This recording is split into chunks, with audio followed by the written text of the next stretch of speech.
اس کا لہجہ نہ چاہتے ہوئے بھی تلخ ہو گیا تھا، ایک چبن تھی، لیکن نسرین بیگم صبر کا گھونٹ پی رہی تھی۔ تم غصہ کرو، جو بھی کرو، میں نے فیصلہ کر لیا ہے، اب تمہارے غصے یا ناراضی کا میں برا نہیں مانوں گی۔ جو دکھ پریشانیاں تمہیں مجھ سے ملی ہیں ان کا ازالہ بھی میں ہی کروں گی۔ کیسے کریں گی ازالہ؟ کسی بھی امیر نوابزادی کا ہاتھ میرے ہاتھ میں پکڑا دیں گی، ہو جائے گا ایسے ازالہ؟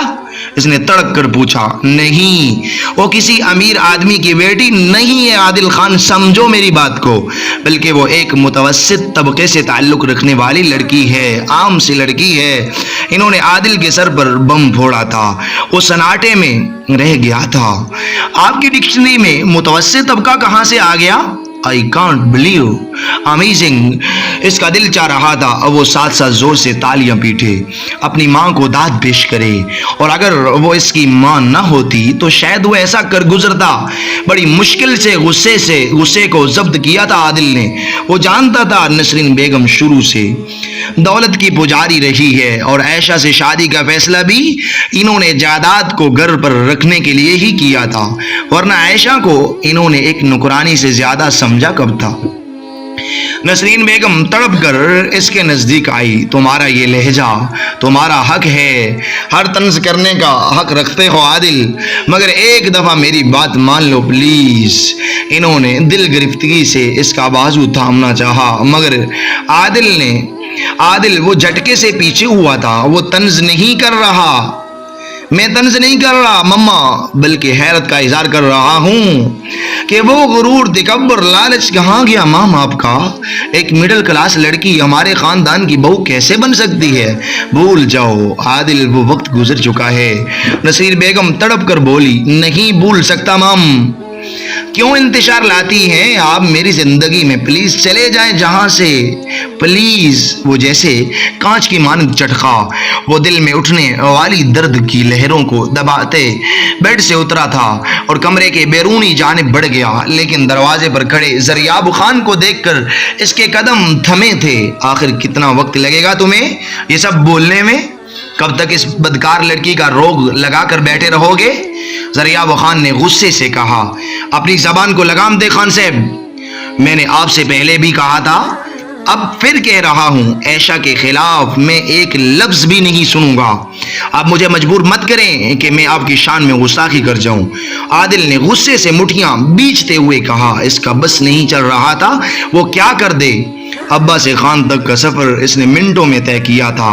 تمیز سے بات کرو عادل، یہ مت بھولو کہ اس وقت تم جس سے مخاطب ہو وہ تمہارا ابا حضور ہیں۔ نسرین بیگم نے سخت لہجے میں کہا۔ ہاں، یہ ہیں میرے ابا حضور، جو اپنے بیٹے کی محبت کو غیر کے نام پر کسی اور کے کونٹے سے باندھ آئے ہیں، جنہیں اپنی خوشی کے علاوہ کسی کی خوشی نظر نہیں آتی۔ وہ ابا حضور جو دولت کے نشے میں اندھے ہو چکے ہیں، اس نے استہزائیہ لہجے میں کہا۔ اس کے لہجے کی کرواہٹ زریاب خان کو اندر تک سلگا گئی۔ میرے غصے کو ہوا مت دو عادل، یہ مت بھولو کہ یہ دولت بھی میں نے تم لوگوں کے لیے کمائی تھی۔ زریاب خان نے جتاتے ہوئے لہجے میں کہا، باڑ میں جائیے دولت خان صاحب، یہ دولت یہ خوشیاں نہیں دے سکتی۔ کہاں لے کر جائیں گے یہ دولت؟ میں عادل زریاب خان آج اس دولت سے خود کو بری کرتا ہوں۔ آپ کو آپ کی دولت مبارک ہو۔ عادل خان نے نخوت سے کہا، دفع ہو جو میری نظروں کے سامنے سے، ورنہ آج قتل کر دوں گا میں تمہارا۔ زریاب خان کا غصہ آخری حد پر تھا۔ مار تو آپ نے اس دن ہی مجھے دیا تھا جب میری محبت کو کسی اور کے نام کر کے آئے تھے۔ عادل خان نے حساب برابر کیا، دفع ہو جاؤ۔ عادل زریاب خان، دوبارہ غرائے جا رہا ہوں میں، اور اب کبھی لوٹ کر نہیں آؤں گا، اور رکھیے یہ اپنی دولت اپنے پاس، میں خود اپنے لیے جی سکتا ہوں، اور بہت بہت شکریہ آپ کا کہ آپ نے مجھے اس قابل بنایا۔ اگر حالات نے موقع دیا تو آپ کا اب تک کا لگایا گیا سارا پیسہ سود سمیت میں لوٹا دوں گا تمہیں۔ عادل خان وائلٹ اور گھڑی ان کے قدموں میں پھینک کر بنا ان کا جواب سنے وہاں سے نکلتا چلا گیا۔ روکیے اسے خان صاحب، مت جانے دیں، ہمارا ایک ہی تو بیٹا ہے۔ نسرین بیگم اسے جاتے دیکھ کر بے بسی سے بولی، جانے دو اسے، دنیا کی گرم ہوا کھائے گا تو خود ہی لوٹ کر آ جائے گا ایک دن، زریاب خان نے سخت لہجے میں کہا، اور آگے بڑھتی نسرین بیگم کو ہاتھ سے پکڑ کر روکا۔ اور ان کے اتنے سخت دل ہونے پر نسرین بیگم دل متوسس کر رہ گئی، جبکہ عادل کسی بھی چیز کی پرواہ کیے بغیر سب کچھ چھوڑ کر حویلی سے نکلتا چلا گیا۔ وہ اعظم خان سے لڑنا تو چاہتا تھا لیکن وہ اماں بیگم سے کیا ہوا وعدہ نہیں توڑنا چاہتا تھا۔ اس نے اماں بیگم سے کیا وعدہ نبھانا تھا، اور ایسا کب ہوتا کہ میں محبت میں اپنے محبوب کی خوشی وہ تباہ کر دیتا، بلکہ محبت میں تو اس کی خوشی محبوب کی خوشی دیکھی جاتی ہے، اور بھلے اس کے ابا حضور عائشہ کو اپنی غیرت کا نشانہ بنا چکے تھے لیکن اللہ کے کرم سے وہ خوش تھی، تو وہ کیوں کر اس کی خوشیوں کا دشمن بنتا؟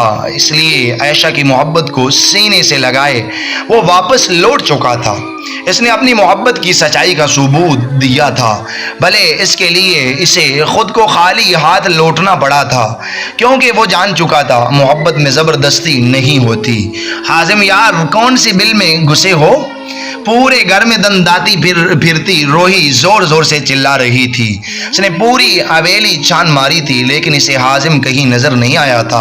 اب صرف ڈرائنگ روم ہی رہ گیا تھا، اس لیے وہ اس طرف چلی گئی، لیکن ڈرائنگ روم میں قدم رکھتے ہی سامنے بیٹھی شخصیت کو دیکھ کر اس کے قدم تھمے تھے، جبکہ سامنے صوفے پر دراز دانیال کے لب بے ساختہ مسکرائے تھے۔ اس کی تو مانو دل کی مراد ہی بر آئی تھی۔ آپ جہاں کیا کر رہے ہیں اور یہ حازم کہاں ہے؟ روحاب نے بغیر کوئی لحاظ کیے پوچھا۔ حازم تو ابھی ہی گیا تھا بہر، لیکن ایک بات بتائیے مجھے، آپ کے جہاں مہمانوں کے ساتھ ایسے ہی پیش آیا جاتا ہے کیا؟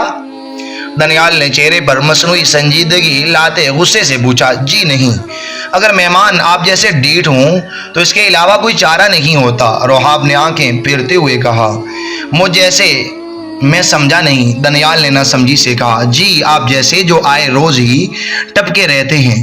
مہمان رحمت ہوتے ہیں لیکن آپ کسی زحمت سے کم نہیں ہیں۔ روحاب کہاں چپ رہنے والی تھی، بس جو منہ میں آیا بول دیا۔ اچھا آپ کو میرا جہاں آنا گراں گزرتا ہے تو میں نہیں آؤں گا، دانیال نے سنجیدگی سے کہا۔ او ہیلو، میں نے ایسا کچھ نہیں کہا، مجھے کوئی فرق نہیں پڑتا آپ کے آنے یا نہ آنے سے، روہی نے تڑک کر کہا۔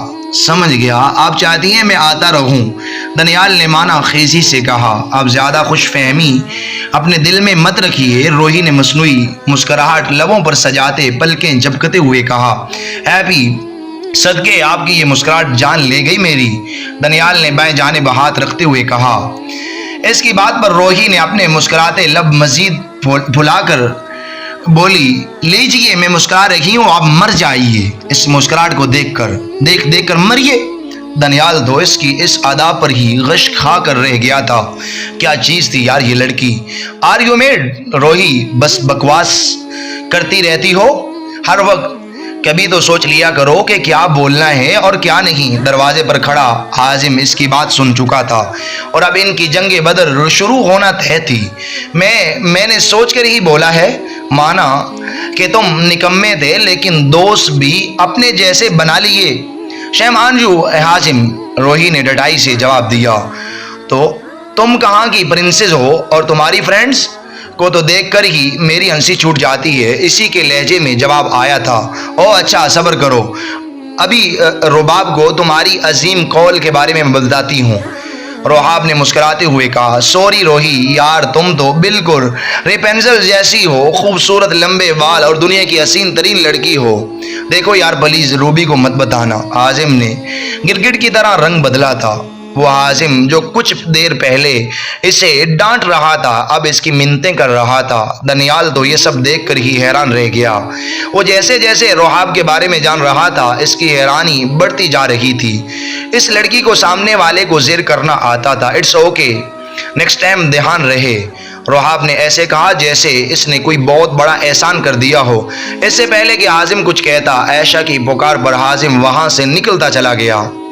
کیا چیز ہو یار تم، چھوٹی دنیا بڑا دھماکہ، دانیال نے اپنی ہنسی ضبط کرتے ہوئے کہا، اور روہی تو مانو اس کی بات سن کر سکتے میں آ گئی تھی اور ہوش آتے ہی غصے سے بولی، پنگا نہ لو مجھ سے، یہ نہ ہو یہ دھماکہ آپ پر ہی بلاسٹ ہو جائے۔